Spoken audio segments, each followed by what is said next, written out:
इतिहास के पन्ने को पलटेंगे तो हम देखते हैं कि कोका कोला एक फार्मेसी ने दवा की खोज के दौरान बनाया था।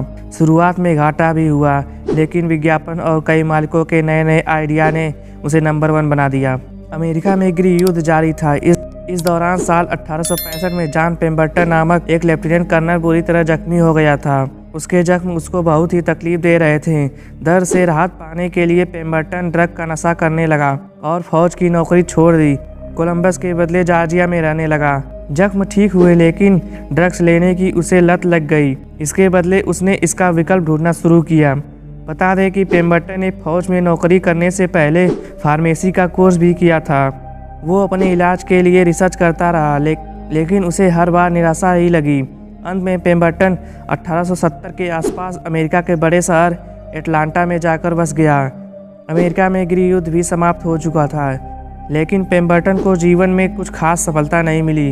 आगे उन्हें अमेरिका के एक और साथी का साथ मिला, जिसका नाम फ्रैंक रॉबिन्सन था। उसके साथ मिलकर एक केमिकल कंपनी खोली। फ्रैंक अकाउंट और मार्केटिंग देखने लगा। पेम्बरटन अपने उस पेय पदार्थ पर दोबारा से काम करने लगा जो ड्रग्स का विकल्प हो सकता था, जिस पर उसने सालों मेहनत भी की थी, लेकिन इस बार भी उसे निराशा हाथ ही लगी। मई 1886 को दोपहर के समय पेम्बरटन ने एक तरल पदार्थ बनाया। उसे वो जैकब फार्मेसी में ले गए। उसमें सोडा पानी मिलाने के बाद लोगों को टेस्ट कराया। उन्हें उसका स्वाद काफ़ी पसंद आया। फ्रैंक रॉबिन्सन ने इसको कोका कोला नाम दिया। इस मिश्रण में कोरा अखरोट से कोका पत्ती और उसमें मिलाए गए कैफीन वाले सिरप के नुस्खे को कोका कोला के नाम से जोड़ा जाता था। फ्रैंक का मानना था कि नाम में डबल सी होने से फ़ायदा होगा, जो आसानी से लोगों की ज़ुबान पर भी आ जाएगा। कोका कोला को बेचने के लिए प्रति गिलास 5 सेंट का मूल्य तय किया गया। 8 मई 1886 को जैकब फार्मेसी पर पहली बार कोका कोला को बेचा गया। पहले साल में दिन भर में केवल 9 गिलास के हिसाब से बिक्री हुई। एक साल में महज 25 गैलन की खपत हुई। $50 के करीब की कमाई हुई थी, जबकि उसकी लागत $70 से अधिक थी। इस तरह शुरुआत में नुकसान उठाना पड़ा था, लेकिन आज दुनिया भर में करीब 2 अरब से अधिक इसकी बोतलें रोज़ बिकती हैं। वहीं एक शताब्दी के बाद कोका कोला कंपनी ने 10 अरब गैलन से अधिक सिरप का उत्पादन किया था।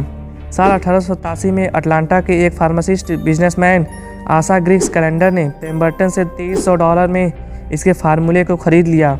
बदकिस्मती से कोका के सफल होने से पहले 1888 में जन्मदाता जॉन पेम्बरटन का देहांत हो गया। कैलेंडर ने कोका कोला को सफल बनाने का एक आइडिया निकाला। उन्होंने लोगों को इसकी लत लगाने के लिए मुफ्त में पीने का कूपन दिया। फिर लोगों को कोका कोला का स्वाद ऐसा लगा कि वे इसे खरीदकर पीने लगे। कैलेंडर ने कैलेंडर, पोस्टर इत्यादि के द्वारा विज्ञापन भी किए, जिससे ग्राहकों को लुभाया जा सके। विज्ञापन से कंपनी को फ़ायदा भी मिला। साल 1890 तक कोका कोला अमेरिका का सबसे लोकप्रिय पेय पदार्थ बन चुका था। कहा जाता है कि सिर दर्द व थकान से निजात दिलाने के लिए दवा के तौर पर भी कोका का इस्तेमाल किया जाता था। खैर, इसको लेकर विवाद भी हुए थे। बहरहाल इसकी सफलता के लिए कैलेंडर को श्रेय दिया जाता है। साल 1894 में जोसेफ बियर्ड हार्न नामक व्यवसायी ने कोका कोला को बोतल में डालकर बेचने लगा। इस आइडिया को अपनाने के लिए उसने 12 बोतलें कैलेंडर को भी भेजी। कैलेंडर को उसका यह आइडिया काफ़ी पसंद आया। इससे पहले उन्हें उसका ज़रा भी ख्याल नहीं आया था। अब कोका कोला को आसानी से बोतल में कहीं भी ले जाया जा सकता था। साल 1903 के बाद से कंपनी ने कोकीन की मात्रा को कम करते करते लगभग समाप्त ही कर दिया। बाद में कोकीन की पत्ती का इस्तेमाल किए जाने लगा। समय के साथ कोका कोला लोगों की पसंद बन गई थी। ऐसे में तमाम पूंजीपतियों ने इसके व्यापार में उत्सुकता दिखाई। इस लिहाज से कंपनी ने नकली प्रोडक्ट्स का भी खतरा महसूस किया। कंपनी उपभोक्ताओं को आश्वस्त करने के लिए एक ऐसे बोतल बनाना चाहती थी जिससे उन्हें असली और नकली कोक की पहचान हो सके। तब रूट ग्लास नामक कंपनी ने कोक के लिए एक बोतल तैयार की, जिसे कोका कोला कंपनी ने अप्रूवल दे दिया। साल 1916 में कंपनी ने उस बोतल को बनाने का कार्य शुरू कर दिया।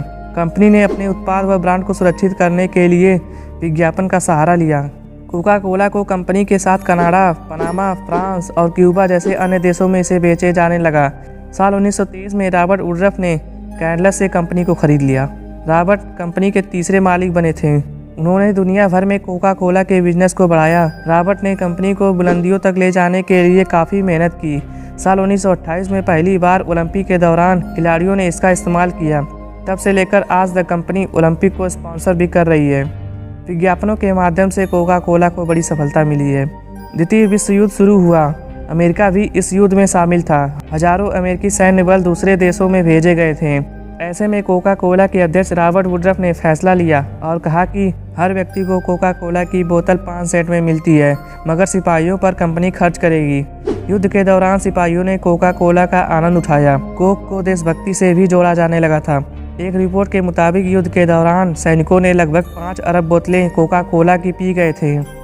बहरहाल कंपनी के इस फैसले ने उसकी खूब ब्रांडिंग की। युद्ध समाप्त होने के बाद कंपनी ने विदेशों में और भी ब्रांच खोले। समय के साथ कोका कोला कंपनी अपना विस्तार करती जा रही थी। साल 1990 में जर्मनी में भी कंपनी ने अपने ब्रांच खोले। फिर साल 1993 में कोका कोला ने पहली बार भारत की ओर रुख किया। यह वह समय था जब कोका कोला कंपनी पेय पदार्थों के कई प्रोडक्ट्स बनाने लगी थी। साल 1997 में अरब में भी बेचा जाने लगा।